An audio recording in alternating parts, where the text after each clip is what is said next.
Buenos días, buenas tardes, buenas noches, cualquiera sea la hora que nos están viendo. El día de hoy tengo el gusto de estar presentando y estar conversando con una maestra en semiótica, una profesora eh, que ha prolongado mucho las investigaciones sobre las tradiciones orales, los mitos, el lenguaje audiovisual en el Perú, y ella es Celia Rubina, a quien tengo el gusto de tener aquí acompañándome para un poco ahondar acerca de sus proyectos de investigación y sus investigaciones previas en todo lo que viene a ser el aporte que ha hecho a la semiótica en el Perú. Celia, ¿cómo estás? Buenos días. Buenos días, Eduardo. Encantada de estar en tu canal. Me parece una idea genial la tuya de poder hacer estas entrevistas, estas conversaciones, ¿no? Y bueno, de esa manera difundir un poco el trabajo que hacemos en semiótica. Gracias, Celia. Yo antes de comenzar a conversar contigo y hacerte preguntas sobre los proyectos de investigación que has sostenido durante todos estos años, voy a presentarte para las personas que no creo que no te conozcan, pero igual voy a presentarte. Eh, Celia Ruina es doctora en Ciencias del Lenguaje por la Universidad de Toulouse, Francia. Estudió literatura hispánicas en la Pontificia Universidad Católica del Perú. Y en esta misma casa de estudios es profesora principal del Departamento de Comunicaciones y ha sido también decana, ¿no? de la Facultad de Comunicaciones. Por cuánto, no sé, creo que es un promedio de 3 años, Casi, 4 casi años. 7, no, han sido 2 periodos y Ah, con dos la periodos. pandemia se añadió un poquito, así que puedo hablar de casi un septenato, mucho tiempo. Yes. Un gran gobierno que hizo Celia en la Facultad de Comunicaciones en la Pontificia Universidad Católica del Perú. Los campos que he investigado son campos que básicamente se pueden ordenar en tres: las tradiciones orales peruanas, tanto andinas como amazónicas; las artes visuales, fotografía, pintura e historieta; y la intertextualidad teatral. Publicó recientemente, bueno, hace algunos años, un libro publicado con la coautoría con la profesora Lilian Kanashiro, quien también hemos entrevistado aquí, que yo voy a compartir ahorita en pantalla para que lo veamos. Es un libro lleva por nombre El Perú a través de sus discursos, oralidad, textos e imágenes desde una perspectiva semiótica, publicado en 2015 por el Fondo Editorial de la Católica, y ha plasmado estos intereses de investigación a través de artículos, ¿no? Y de los cuales los más importantes son, de lo cual vamos a hablar justamente hoy día: la petrificación en el manuscrito Guarochirí, el 92; estructura significativa del relato mítico, identidad cultural andina, en la tradición Cuniraya y Huiracocha, del 89; la narrativa visual y literaria en el ciclo de la vida de San Pedro Nolasco. Ese es el último que has publicado el 2015. Me pareció muy, muy, muy, muy bonito. El motivo del agua en dos cantos tradicionales de dos lenguas ancestrales peruanas, el shipibo conibo y el quechua, del 2014. Y yo también quería presentar aquí también un texto que tú has publicado también, y que me parece que es uno de los más recientes, acerca que lo publicaste. Yo lo tenía por acá, reservado, y ahora no sé dónde lo tengo. Que lo publicaste El, con Alexandre, ¿no? Alexandre Bueno. eh, te- no sé Sí. exactamente a cuál te refieres, pero digamos que lo último es el trabajo que se publicó en un número de Lexia. Sí, también ¿cierto? Ujú. Este que Este se es, publicó con Diana Luz Pessoa de Barros, Alexandre Bueno y Celia Ruina, como me parece genial porque hacen una revisión de la semiótica en América Latina, ¿no? Que es muy, muy, muy interesante, y personas que quieran un poco adentrarse al estudio de la semiótica en Latinoamérica tienen este texto como un referente básico, ¿no? Ha sido publicado reciente, ¿cierto?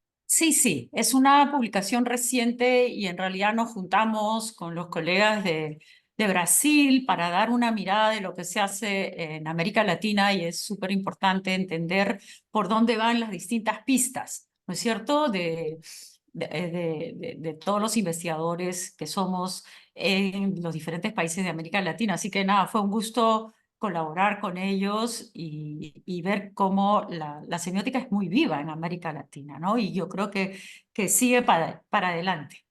Así que Sí, sí, ese es uno de los últimos. Tengo una última publicación que está en Rostrósferas, que es un texto que se publicó, digamos, bajo los auspicios de las investigaciones de Massimo Leone, que como sabes, él tiene un proyecto muy grande que se llama Facets, sí. que es el estudio de los rostros, ¿no? En la era digital. Pero como él mismo lo dice, no se puede estudiar, digamos, lo más contemporáneo y reciente a nivel tecnológico si no tenemos conocimiento de lo más antiguo o tradicional. Entonces, por mi parte, digamos, el aporte que yo hice, exacto, ahí está, fue trabajar de manera comparativa la manera de retratar, de hacer retratos de los niños, en el caso de nuestros dos grandes, Martín Chambi y Baldomero Alejos, ¿no? Entonces, tengo especial cariño por estos fotógrafos. Me parece absolutamente indispensable conocer su mirada a través de sus imágenes. Entonces, fue un aporte, digamos, para este trabajo de muchos investigadores y cada uno con temas, digamos, en los cuales nos vamos dando la mano, pero cada uno desde su lugar en América Latina, ¿no? Entonces, bueno, ahí vamos. No, esta reciente publicación también se relaciona muy bien con lo que yo te quería preguntar y más o menos las preguntas que te quería hacer.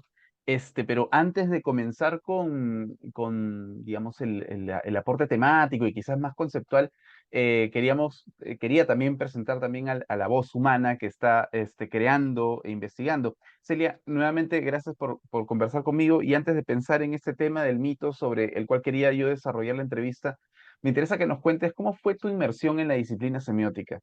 ¿Qué corrientes de investigación tuviste la oportunidad de explorar? Sabemos que has hecho un doctorado en Francia y también tuviste un contacto directo con el profesor Joseph Curtés. ¿Cómo fue esta inmersión en la semiótica para ti? A ver, mira, como tú lo dijiste al comienzo, yo estudié literatura, ¿no? Literaturas hispánicas, porque además ese es el nombre, ¿no? Porque puede sonar un poquito contradictorio después por las vías que tomé. Pero estudié literaturas hispánicas en la Universidad Católica, en el pregrado, y muchas de las cosas que a veces suceden por azar, me inscribí en un curso electivo, no tenía nada de obligatorio, el curso de Enrique Bayón, ¿no? Que era Introducción a la Semiología, me parece que era el nombre que tenía en esa época. Y simplemente quedé deslumbrada, ¿no? Deslumbrada porque, digamos, yo siempre fui amante de la literatura, ¿no? Y todo lo que tenía que ver con la construcción verbal, ¿no? Con esta reflexión sobre el lenguaje. Pero, digamos, descubrir que había una disciplina, ¿no? Justamente con una vena científica en el buen sentido de la palabra, ¿no? Por el rigor de su trabajo, por la base lingüística, que un curso como el de Introducción a la Semiología, en verdad, me hizo descubrir un universo que de tal modo que pude seguir otros cursos de la mano del profesor Enrique Bayón, que fue el gran introductor de la semiótica en el Perú.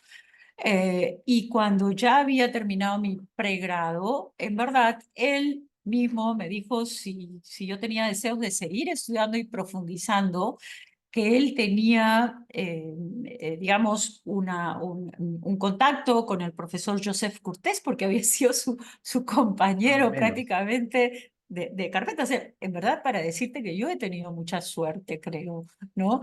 Entonces, y nada, para mí yo estaba absolutamente maravillada de poder recibir en poco tiempo una carta del profesor Cortés en la que me decía en francés que él estaría honrado de ser mi asesor de tesis. Yo casi me desmayo, ¿no? Por supuesto. Entonces, tuve sí la suerte, mira, en una época que era difícil para el Perú, bueno, tenemos diversas épocas difíciles en el Perú, pero una especialmente difícil porque era el año 89 y además mucha gente de mi generación emigraba, ¿no? Pero la mayoría iba a Estados Unidos que ofrecía muchas facilidades. En mi caso, ya con la aceptación, el aval del profesor Cortés, pude viajar a Francia y además con algo que también vale la pena decirlo, que fue una facilidad, no a París, sino a Toulouse, que está al sur, forma parte del Midi-Pyrénées, y de alguna manera es una zona mucho más accesible, la gente es muy cálida, es una región muy linda. Entonces, tuve mucha suerte porque pude llevar los seminarios con Joseph Cortés, que en ese momento, bueno, con él seguí la maîtrise, como le llaman allá, el DEA, que es te estoy hablando de cosas que hoy han cambiado un poquito en el mismo sistema francés, que era el diploma de études approfondies, ¿no? Como decir, el diploma de estudios muy profundos en semiótica, y luego ya el doctorado. Entonces, te digo un poquito todo esto porque en el mismo tiempo una colega muy querida que ya no nos acompaña, Gabriela Fuentes, también viajó a París y tuvo como apoyo y asesora a Greimas, ¿no? Pero en algún momento que intercambiamos pareceres, ella me decía que casi no podía acceder al gran maestro, ¿no? Digamos, y Mm, bueno, de alguna forma claro. era comprensible. No era el caso de Cortés. Cortés era una persona absolutamente excepcional. Estaba a disposición de los estudiantes, imagínate, yo pues una latinoamericana venía de un lugar muy lejano, ¿no? Para él, pero sí, con muchos, tantos buenos recuerdos por Enrique, que te digo sinceramente, yo podía tocar la puerta de su oficina y con mucha amabilidad me abría, podía sentarme a conversar con él. Entonces, mi formación, que es, digamos, la pregunta que me has hecho, disculpa que me vaya por algunos caminos o ramas, es en la semiótica discursiva, ¿no? Digamos que fue la que estudiaba con Joseph Cortés. Él además en esos años publicaba, lo tengo muy cerca de acá, l'analyse sémiotique du discours, de la cual el propio Enrique, no sé si lo llegan a ver, el propio Sí, Enrique Bayón hizo luego la versión al español. Un claro. poco todo lo que yo pude escuchar en las clases, en los seminarios, era lo que él iba a publicar muy poquitos años después, ¿no? Y puedo decir que es uno de los pilares de la semiótica, como lo sabes bien, porque no solo diccionario, ¿no? De la teoría razonada del lenguaje con Reimers, ¿no? Sino además él mismo publicó este libro de análisis semiótico del discurso y otros libros también semejantes, pero además ya él había trabajado también mucho sobre los mitos, ¿no? Claro. Y ahí un poquito que te quiero decir dos cositas antes de que pase ya a tu pregunta, de pronto seguramente más específica. En esos años que yo fui estudiante, no estudiante del doctorado en Francia, también el profesor Cortés hizo un libro muy bonito, lo voy a poner aquí en pantalla para los colegas que puedan mirarlo, Du lisible au visible, Ese ¿no? no está traducido al español, creo, ¿no? Desgraciadamente no, y es un libro súper lindo. Además, yo le tengo tantísimo cariño porque me pongo a leerlo y es mis clases, eran las clases, pero es además un ejercicio alucinante. Yo creo que hoy por hoy es difícil para los jóvenes, sobre todo, pensar en que se puede hacer un seminario completo de una plancha, digamos, de una hoja de historieta, una. No te estoy hablando de un álbum, no te estoy hablando de un capítulo, te estoy hablando de una historieta, una sola página de historieta. Voy a ver si lo encuentro por aquí. Y lo que pasa es que es justamente lo que se puede decir, ¿no? Los niveles de análisis del lenguaje, la descripción de cada uno de los niveles homogéneos, digamos, en nuestra jerga, ¿no? Para entendernos, lo hace con tal rigor, con tal precisión, y en base a que a esta historieta sin palabras, ¿no? De Benjamin Rabier, que era un historietista ya antiguo, digamos, para la época, nada así súper súper nuevo, pero lo que sí es una reflexión, la reflexión de un maestro, ¿no? Entonces, eso para decirte cómo Cortés inicia sus estudios sobre la tradición oral francesa. Y ahí es donde él Mm, estudia los cuentos populares y los mitos, ¿no? Y luego, como en esta visión amplia, ¿no? Como Greimas, de lo que es el discurso, él luego va a llegar al análisis de lo visual, ¿no? Y por ujú, eso toma digamos, algo también popular, ¿no? Amante de lo popular, como es una historieta, y hace un análisis impecable. ujú. Eso. Y claro, esta presencia de Cortés también toca muchas de las preguntas que quiero ahondar también, pero Celia, tu labor, que bien lo has explicado, germinal, auroral, en la interacción con Cortés, se enmarca sobre las tradiciones orales, ¿no? Poco Ujú. influenciada también en estas investigaciones, esta corriente de investigación iniciada por Probst, ¿no? Desarrollada por Cortés, pero también en el contexto peruano, fundamentada en la obra de Enrique Bayón Aguirre, que tú bien has mencionado, destacado lingüista y dicho sea de paso también discípulo de Roland Barthes, ¿no? Estudió con Roland Barthes. Sí, sí, Eh, claro. Celia, cuál es la razón detrás de tu interés en estudiar las tradiciones orales? ¿Por qué la tradición oral? A ver, bueno, es una pregunta muy importante y a ver si no me voy por todas las ramas, que seguramente es lo que va a suceder. Este, yo creo que bueno, las tradiciones orales en general, ¿no? O sea, creo que una de las cosas importantísimas es que son, de alguna manera, el lugar, ¿no? Que compendia, que condensa la sabiduría de un pueblo y de una cultura, ¿no? Yo creo que no podemos desarrollarnos realmente, o no podemos quizás ser tan conscientes de cuánto le debemos, ¿no?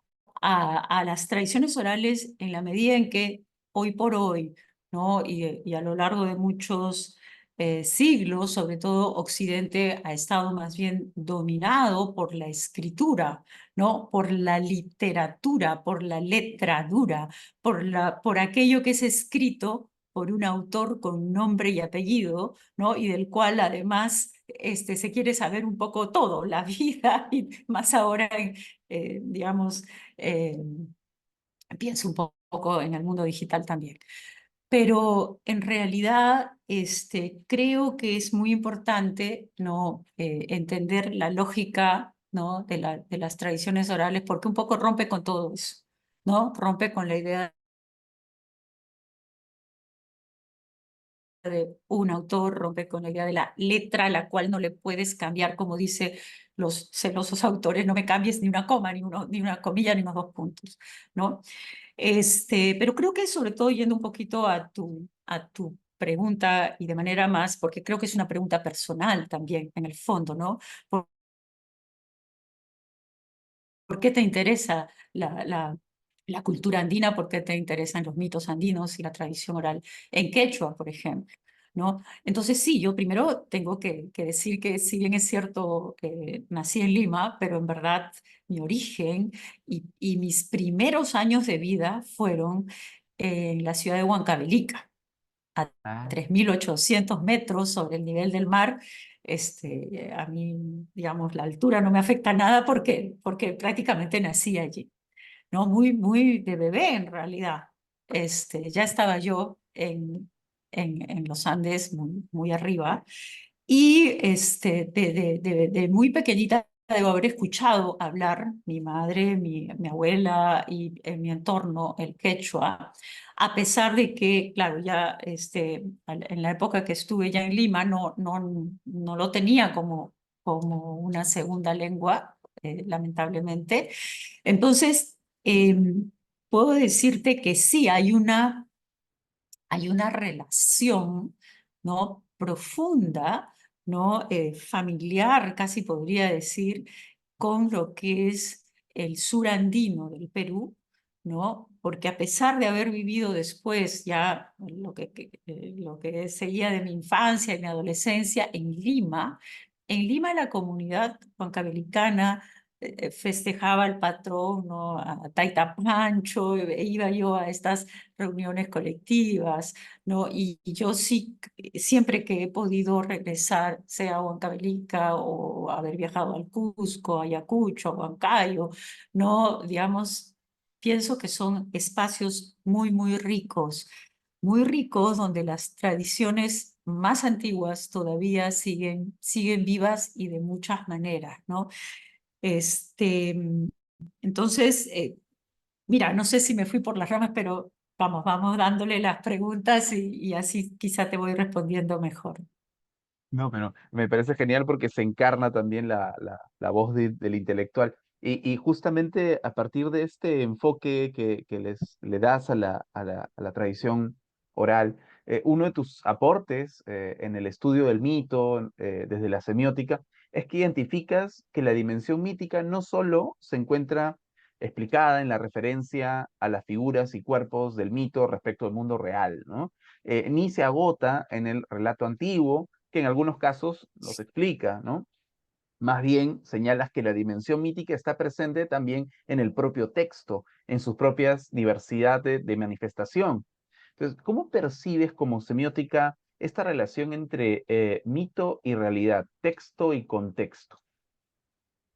A ver, tu pregunta también es grande y se puede tomar desde distintos ángulos.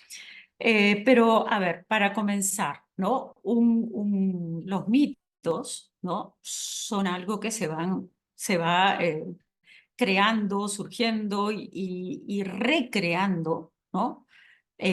A lo largo de mucho tiempo en relación a una cultura. O sea, el mito no es algo que existe, ¿no? Como en un lugar especial y no se puede tocar o no sé. Todo lo contrario, ¿no? Cuando hay una historia, por ejemplo, para dar ejemplos concretos, ¿no? En el manuscrito de Huarochirí, ¿no? Como dice Enrique Bayón, el urtext de la mítica peruana, ¿no?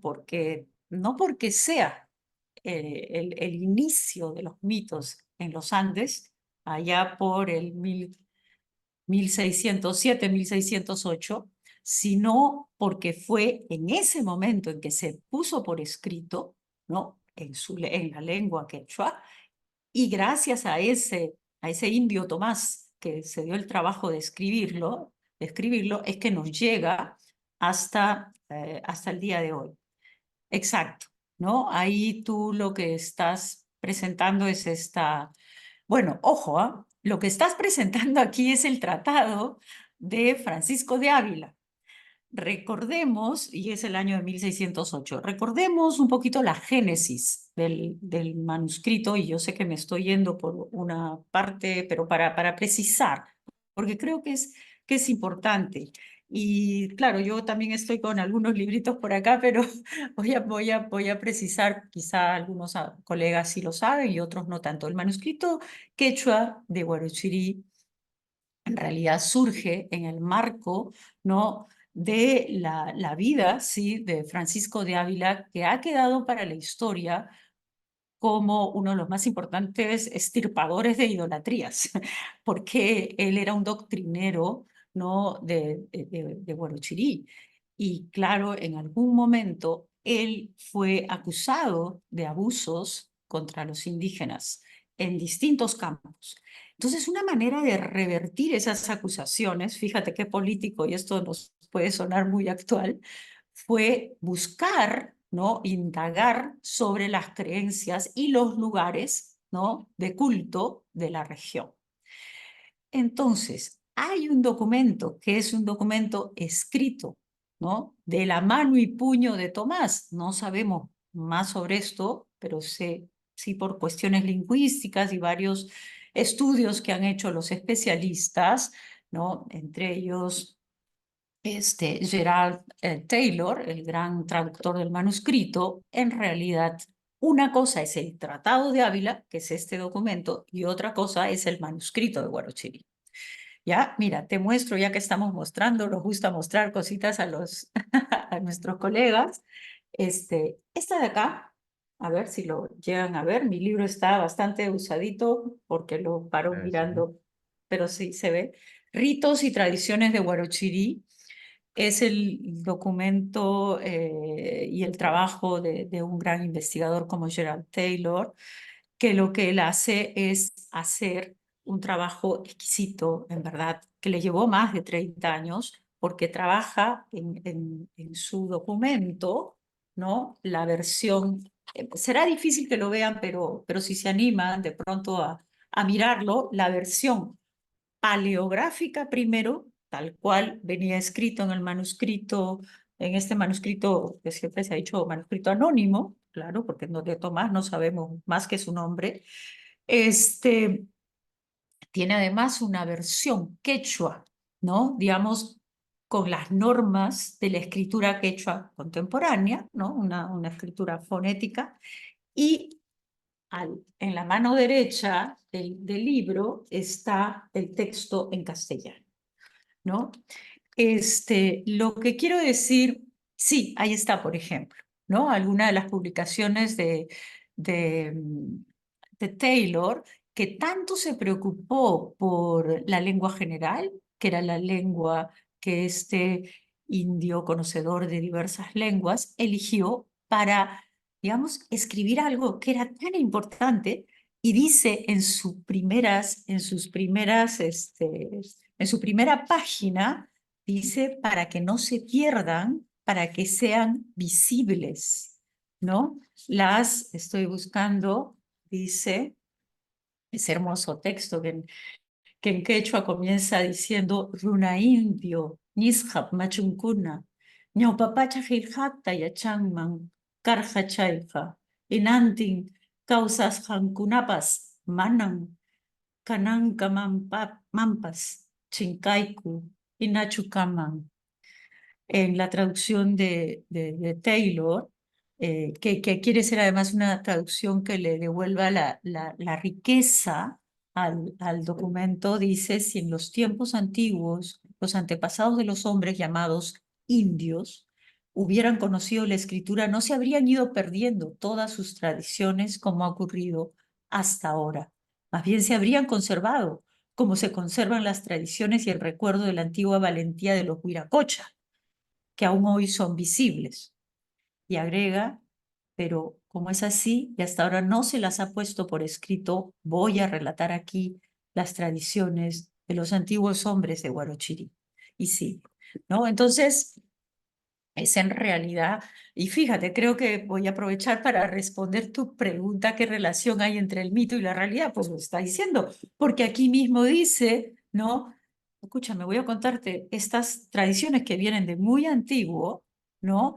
¿De dónde? No es de cualquier sitio, de la región de Huarochirí. Además, no te leí las palabras que siguen, pero dice, todos animados por el mismo padre. Se está refiriendo a Pariajaja, al nevado, ¿no? Al Apu, que está en Huarochirí, ¿no? Y que, digamos, todos los demás, los lugares reconocen como la gran deidad de los Andes centrales. Los mitos no pueden vivir sin los hombres, sin su relación con la naturaleza, sin su vida diaria, ¿no? Porque dice muchas cosas, ¿no? Y además tiene la capacidad de concentrar en historias que pueden parecer sencillas, algunos dicen fantasiosas, otros dicen triviales, pero es todo lo contrario, ¿no? Hay que acercarnos a estas historias con muchas ganas, con mucho respeto para entenderlas. Entonces, si quieres, te puedo dar un ejemplo para explicarme. Sí, claro, Eh, claro. ¿Ya? Mira, en el manuscrito hay una historia que se repite una y otra vez, por lo cual queda bien claro que estamos hablando siempre en las tradiciones orales de variantes. A diferencia de la tradición escrita, y la literatura es una, la versión es única, ¿no? Tal cual, en la tradición oral, pues pueden haber muchos cambios y muchas variantes. Entonces, en una de ellas, cuando Pariajaja llega a un pueblo que está en plena jarana, en plena fiesta y celebración, pero él llega con las trazas de un pobrecito, ¿no? Y se pone a un costado y nadie, absolutamente nadie le da de beber, ni nadie le convida nada, hasta que una mujer, una viejita, una mujer y una casi ancianita se acerca y dice, ay, ay, ay, ay, ay, ay, ¿cómo es posible que nadie te haya invitado a nada? Y ella le invita chicha, una chichita, ¿no es cierto? Entonces él toma la chicha. En otra de las variantes no es una mujer, es un varón, el que le invita chicha y le da de masticar la coca, ¿ya? La respuesta del dios de este gran huaca es, bueno, entonces todos estos, ¿no? Que no me han dado nada, ni me han invitado, ha sido tú la única que me has invitado a algo. Entonces, en 5 días, tú y tu familia deben irse de este pueblo, ¿no? Y los demás, todos esos que no supieron convidar, entonces van a recibir un castigo, ¿no? En forma de lluvias torrenciales, de vientos, ¿no? Terribles que van a asolar a toda la comunidad. Mira, esta historia antigua que te estoy contando así de manera demasiado condensada, sin la riqueza del lenguaje ni la belleza del quechua, lo que es interesante es que está viva hoy en muchos lugares de los Andes, en muchos lugares, y me sucedió a mí, por ejemplo, ir a Huancavelica, mi tierra, y en la laguna de Choclococha, que es una laguna muy grande, hay una historia muy parecida, pero ya no hablan de Pariajaja, claro. ¿De quién hablan? ¿No? De Taita Diosito, ¿no? Entonces Diosito llegó también y nadie le convidó. Y él no solamente, digamos, salvó a quienes sí tuvieron, de alguna manera, compasión por él, ¿no? Ahora, fíjate, qué rica historia, porque en esa historia, ¿qué es lo que encontramos? Primero, un principio andino, 100%, ¿no? La reciprocidad. Tú me das, yo te doy, Claro, ¿no? Y eh, ella le dio la chichita para beber. Él claro. le dio la vida para que ella y su familia se salven, ¿no? En la otra variante es súper impresionante, en el hombre de Yagutine, en el mismo manuscrito, el hombre que le invita coca y le invita chicha también, este, Pariajaja le dice, agárrate de este árbol, porque van a soplar unos vientos tan fuertes, todo, Mm, todo va a quedar destruido, ¿no? Y cuando ese hombre se salva, lo convierte en piedra. ¿Por qué lo mm, convierte en piedra? Y ahí está la petrificación. Y le ujú, dice, ujú, ¿no? A, a ti vendrán a ofrendarte con coca, con hojitas de coca, ¿no? ujú, Tú, de ahora en adelante, ya hecho de piedra, en realidad, ¿no? Un huaca, te vas a llamar Capac Huanca, como piedra mm, grande y maravillosa. Entonces, un poquito lo que te quiero decir es que los mitos, para comenzar, son historias vivas, historias que han trascendido muchísimos años. Es verdad que muchas se pierden también y es un tema que ya tiene que ver con otras cuestiones, ¿no? De cultura, de lengua, de discriminación lingüística, que es lo que nosotros vivimos en nuestro país. Pero fíjate cómo cada historia puede condensar tantísimo que nos habla de nosotros mismos. Entonces, el mito y la realidad se nutren mutuamente. se nutren, no hay forma de que no se nutran entre sí. Ujú. Eso. Y a propósito de esta, bueno, jalando un poco el hilo del relato que estuviste contando, yo he notado que he leído tu producción, que no solamente en tus investigaciones sobre las tradiciones orales, ¿no? Por ejemplo, voy a proyectar aquí, a ver, pin, pin, ¿no? Por ejemplo, la piedra, ¿no? Se erige como un símbolo y objeto de gran valor en la etnoliteratura. Mientras que de hecho posibilitó este hermoso artículo, creo que es uno de los más citados que tienes en tu producción, uno de los más utilizados por otros investigadores, la petrificación en el manuscrito de Huarochirí. Pero también tienes otros donde, por ejemplo, el zorro desempeña un papel importante, ¿no? Destacado en los mitos huarochirianos. Pero también el motivo del agua, ¿no? Que tú has investigado, que se manifiesta en los cánticos de las culturas Shipibo-Conibo. Entonces, he notado que en tus investigaciones se observa un interés por desarrollar, si bien una lectura integral y compleja, pero partes de elementos específicos, modestos y, ¿por qué no, marginales, ¿no? Dentro de toda esta literatura. Entonces, como la piedra, el agua, el zorro, su pai, ¿no? ¿Y cuál es la razón detrás de esta perspectiva sobre esta marginalidad en tu estudio sobre los mitos? ¿No? Esta detención en figuras específicas, ¿no? En tu estudio sobre los mitos.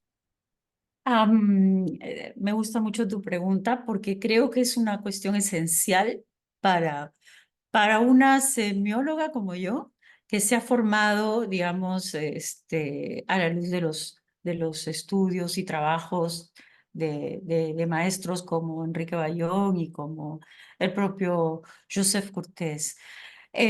Porque creo que, si bien desde otras disciplinas, digamos, antropólogos o filósofos han abordado el mito o los mitos de una manera más macra, por decirlo de alguna manera, yo tengo muy claro que el trabajo que hacemos en semiótica es un trabajo de detalle, es un trabajo minucioso, es un trabajo, como decían ya otros colegas en este mismo canal, de mucho detenimiento, de análisis, ¿no? De cuestiones muy específicas y de rigor. Entonces, ¿cómo lo puedes hacer abarcando todo? No. Creo que hay que buscar cosas muy, muy específicas. Y ahora, digamos, un poquito, ya que has usado algunos ejemplos de lo que he trabajado, yo diría que, mira, la piedra tampoco es algo marginal, sobre todo para los Andes, porque no podríamos, o sea, no podemos imaginar hasta qué punto, ¿no? Para nosotros, todo el universo lítico es importante. Es importante en todos los Andes y cómo, digamos, ¿no?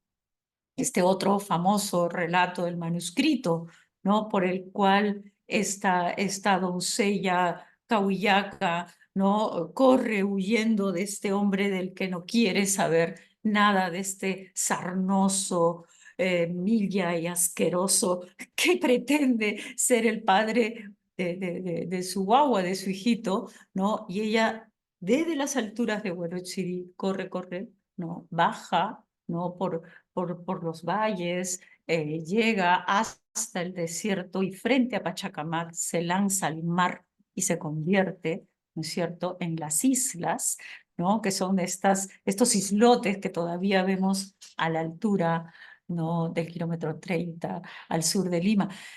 Entonces, yo diría que nuestro paisaje, ¿no? Para comenzar, es muy rico, está cargado de piedras, porque las piedras no son simplemente piedras. Tenemos en el Perú bosques de piedras donde mucha gente quiere ver figuras, ¿no? Y está bien Piedra que pueda, cansada de Vallejo también, ¿no? ¿no? Está la famosísima piedra, o sea, una piedra que se pone a hablar y dice, ya no voy a avanzar, porque ya me cansé, y llora sangre, ¿no? Entonces, yo creo que, y mira, solo para ir por los otros los elementos que tú mencionaste, ni qué decir el agua. Sin el agua no podemos vivir, ¿no? Entonces, no es un elemento menor y el agua para los Andes, ¿no? Digamos, es lo esencial en la agricultura, son estas comunidades agrícolas, ¿no? Que ven en el agua una bendición, pero que el agua además, cuando cae, ¿no? De manera excesiva, puede significar también destrucción. Entonces, el agua es un motivo que ha sido estudiado por otros investigadores. De hecho, me precedió Margarita Jara al estudiar el agua en el manuscrito como un motivo. Entonces, en realidad yo no creo que sea tanto elementos marginales, sino son, creo que más bien esenciales, pero sí tienen una cierta especificidad, ¿no? Que hay que señalarla. Entonces, lo poquito que yo me he acercado al mundo amazónico, también podemos decir que los seres que habitan, ¿no? El agua, la anaconda, ¿no? Estos seres que están en los ríos y en las lagunas, son importantes. O sea, el agua también es absolutamente vital, ¿no? Las comunidades se forman alrededor de estos lugares con agua. Y bueno, ya que mencionaste al zorrito, yo al zorrito le tengo tanto cariño. Es que el zorrito es un personaje muy lindo, muy rico, porque el zorro en verdad es un animalito que no ha dejado indiferentes, digamos, en diferentes culturas y lugares, ¿no? Está el renard en Francia, ¿no? Fox en los lugares en América del Norte y en otros sitios. Y en nuestro caso en particular, el zorrito está ¿por qué me interesó? Porque el zorro está en el manuscrito de Huarochirí y está en cuentos populares, digamos, que todavía se pueden escuchar en el Cusco, en Arequipa, y resulta ser un animalito muy especial que a veces es medio tonto o ingenuo y se mete en problemas. Este, yo creo que es muy importante entender, ¿no? Esta figura que atraviesa muchos relatos y también tiene una función, creo, importante en estas comunidades, tanto agrícolas como ganaderas también, ¿no? Entonces, bueno, eso un poquito para responder Ujú, a tu pregunta. Supay, pues ni qué decir, o sea, Supay está, digamos, un poquito para ir más allá, ¿no? Hay ujú, esta representación, ¿no? Como está en la máscara que tú estás mostrando, ¿no? Como la tenemos en la Diablada, en las fiestas de la Mamita Candelaria, ¿no? La figura de un demonio que, claro, puede ser no tan malo, tampoco tan bueno, pero ahí está el Supai con una cierta ambivalencia, ujú. ¿no? Y creo que es importante entender su presencia en los rituales colectivos contemporáneos, sí. Ujú, claro, quizás ahí la marginalidad es más para nosotros, los que a veces enajenados de la figura mítica, no sobre todo por los procesos tan capitalinos, ¿no? Del discurso social, vemos como marginal, pues quizás las figuras como la piedra, pero como tú mismas bien has dicho, son elementos esenciales de una otredad, ¿no? Y de nuestra propia otredad, ¿no? El que nos construye, nos constituye también, ¿no? Y creo, me parece que ese es un gran aporte que realizas. Finalmente, mi última pregunta creo que va por el sentido de una dimensión que ya estabas tocando en la primera parte de la entrevista. En el interés de la dimensión mítica dentro de las tradiciones orales no se limita únicamente a la investigación etnoliteraria, ¿no?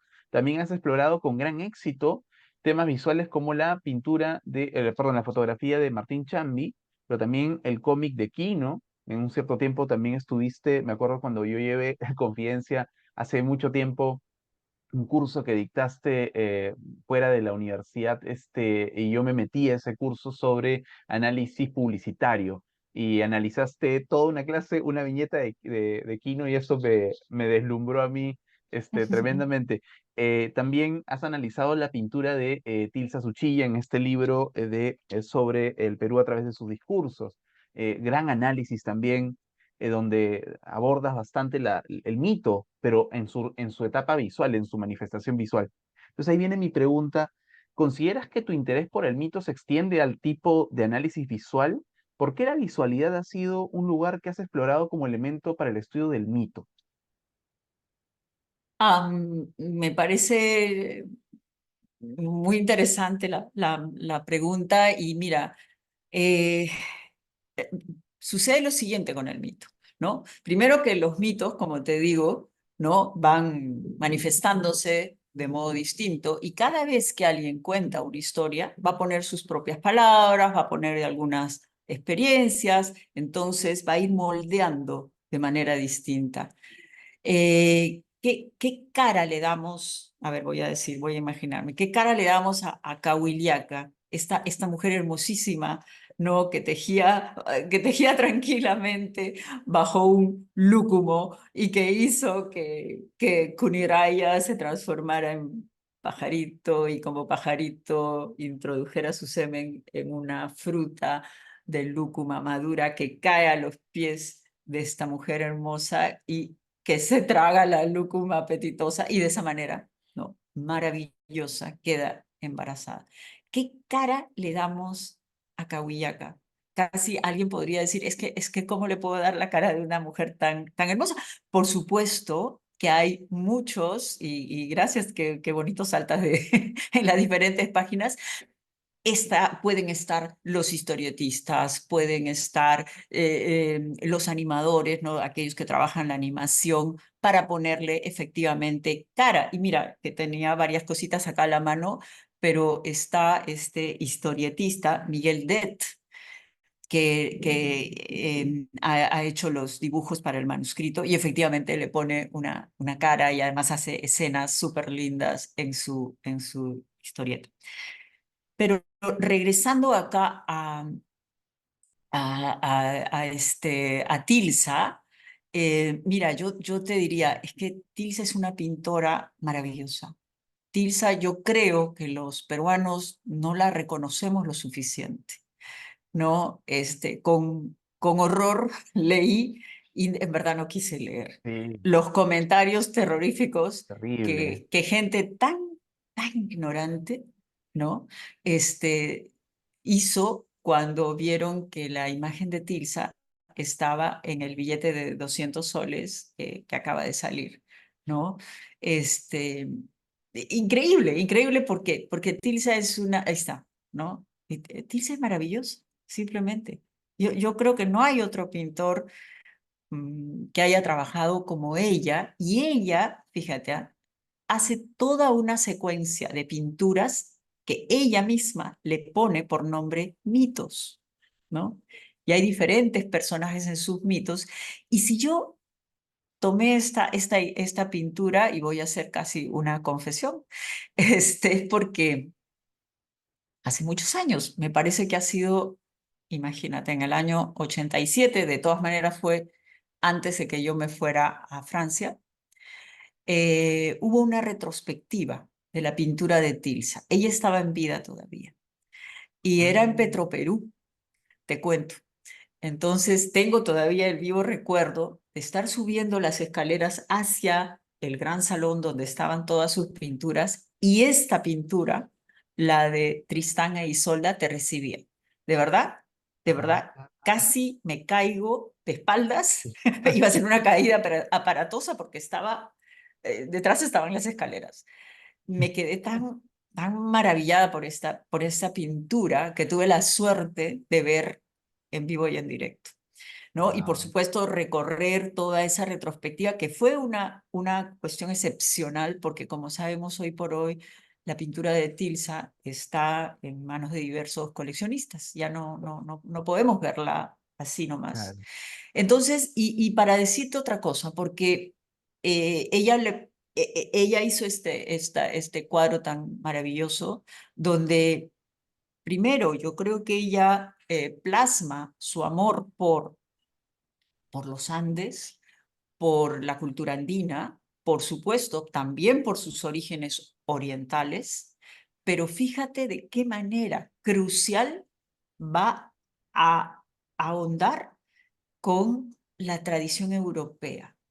Y entonces Mm, recoge esta historia antigua, ¿no? De ujú, Tristán e Isolda, mm, estos que en realidad estaban hechos para odiarse por completo, ¿no? Y gracias a una poción mágica se enamoran de tal modo que ya no se pueden dejar el uno al otro. Y si bien la leyenda es larga y tortuosa, ¿no? Y trágica, ujú, es una imagen del amor contra el que nada puede ir en contra, ¿no? claro. Entonces, fíjate cómo un artista Mm, como Tilsa puede lograr decirlo con su lenguaje plástico y visual, y tan mm, sutil, absolutamente sutil, y al mismo mm, tiempo tan profundamente erótico. ujú, Porque ¿qué hace? ujú, Hace que estos dos personajes, ¿no es cierto?, se ujú, encuentran atados por unas lenguas enormes, ¿no? mm, Y marca claramente, ¿no?, el carácter femenino de uno con la mujer con el velo y el carácter masculino, casi animal del otro, mm, con los cuernos, ¿no? ujú, Es, es poesía pura, es el ujú. mito, digamos, o sea, si alguien pudo representar los mitos y plasmarlos en un cuadro, pues Tirsa, ¿no? Y fíjate que Y, además, por si fuera poco, ellos están sobre una especie de nube amarilla flotando por encima de los cerros. Una sí, belleza total. muy, Entonces, muy. mira, yo creo que me quedé muy corta en mi descripción y en verdad, leyendo un poco la crítica que me hace Enrique Bayón con mucha justicia, señalando muchas otras cosas que puede decir del cuadro, tiene toda la razón. Entonces, la segunda parte está por escribirse. Qué linda noticia, porque el artículo que los invito a todos a leerlo está aquí en el libro El Perú a través de sus discursos. Y este artículo y otros más, ¿no? Además que el gran interés que tienes por Chambi, ¿no?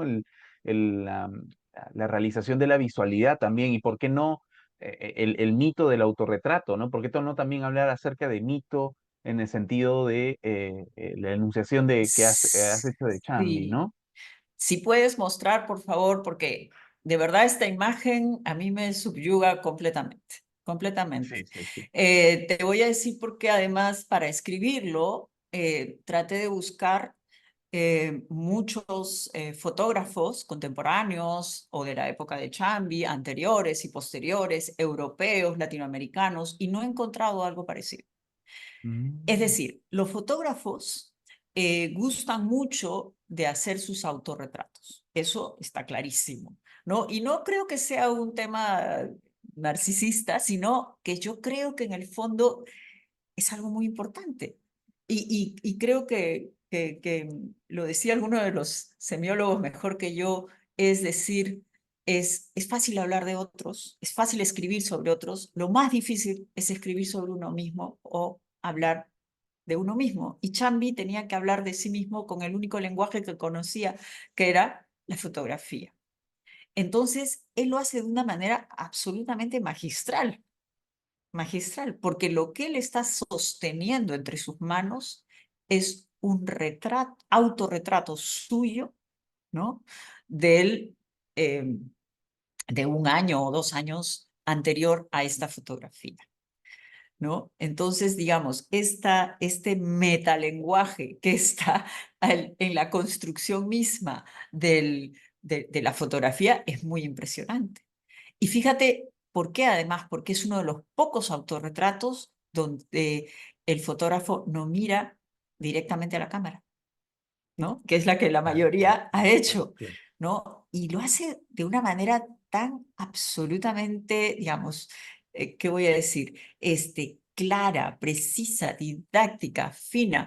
Y mira, porque se ve, está como delineado su Mm, perfil, ¿no? Impecable en su presentación, digamos, o sea, fíjate de alguien que en absoluto reniega de su origen indio, para nada, Ujú, ujú, pero ujú, ha querido presentarse de esta manera en el autorretrato. mm, Y el autorretrato funciona como un espejo, mm, ¿no? claro. Que además es en realidad la placa en contraste, ¿no? Eh, del retrato. Eh, y además, fíjate, casi simulando, lo que por supuesto no es posible, pero el trabajo del fotógrafo, ¿no? Que antes de la era digital, pues tenía que hacer todo un proceso para el revelado de sus fotos, ¿no? Y por eso Ujú, tiene una bandejita ahí delante. No, es impresionante, o sea, es un maestro, sí, Chambi. Chambi es un maestro, absolutamente. sí, sí, sí. ¿No? No. E hizo, claro, porque mira, cuántos fotógrafos y cuántos pintores, ¿no? Trabajan su autorretrato, ¿no? Pero de una manera Mm, hasta obsesiva. ujú, Y, y Chambi lo hizo también y ujú. logró una pieza genial. Celia, ha sido un honor conversar contigo, un gusto, un placer, y creo que para las personas que te están escuchando también o van a sentir una interpelación o también van a sentir que pueden desarrollar a través de la semiótica todos estos intereses que pueden tener en común contigo. Muchas gracias por haber venido, bueno, por haber conversado y aceptado la conversación. Para mí es un gusto porque eres una maestra semiótica en el Perú y espero que así que esta entrevista haya dado fe de que lo eres, ¿no? Y que se transparente esa dedicación que le has dado al estudio sobre los discursos en el Perú. Muchas gracias, Celia. No sé si, al menos para una pequeña micropregunta sería, ¿qué planes con respecto a la investigación tienes a futuro? ¿Qué es lo que te espera ahora que ya me parece que estás más libre, espero, ¿no? Para la producción intelectual, dado que tuviste bastante tiempo en la decanato. Sí, es cierto, es cierto. He estado casi 7 años como decana, entonces ahora sí me toca regresar de nuevo a la investigación y ya no hacerlo un poco de manera parcelada. Y yo creo que hay muchas cosas por delante, porque hay muchas cosas que me interesan, ¿no? Y me interesa, de alguna manera, mencioné algunos de los autores con los que he trabajado, pero en los últimos años me ha interesado mucho la línea de Eric Landowski, por ejemplo, Ah, una, claro. una sociosemiótica, una semiótica más comprometida con otros temas y hoy por hoy creo que eso es fundamental, ¿no? Entonces me interesan muchas prácticas sociales. De hecho, ya tengo algunas cositas, pero creo que debo profundizar mejor. Me sigue apelando mucho nuestro mundo andino, ¿no? Ujú, De una riqueza, ¿no? Muy grande. Pero también hay temas políticos, ¿no? Que son mm, fuertes. Y yo creo que hoy por hoy que tenemos guerras tan mm, terribles, ¿no? Como la que se vive, como la que se vive ahorita en la mm, Franja de Gaza, ¿no es cierto? sí. O la misma guerra que está librando eh, en, ay, Bueno, perdóname Rusia, ¿no? Y toda claro, esta cuesta. Rusia, Mm, y de qué manera, ¿no? La semiótica puede dar una respuesta mm, a ujú, todos estos fenómenos y estas que creo que la cuestión política, que no la hemos llegado a tocar en esta entrevista, puede ser también una vía muy importante para el futuro, porque no hacemos ciencia en el aire, no hacemos una sí. disciplina que no nos encara directamente con lo que estamos viviendo. ¿No? Y entonces hay muchas cosas por decir. Y bueno, Sí. tú lo sabes, Eduardo. Sí, sí, sí. Qué hermoso axioma. No hacemos ciencia en el aire. Muchas gracias, Celia. Nuevamente, gracias a todos los que nos han estado viendo. Espero para una siguiente oportunidad volver a encontrarnos. Chao, chao. Chao.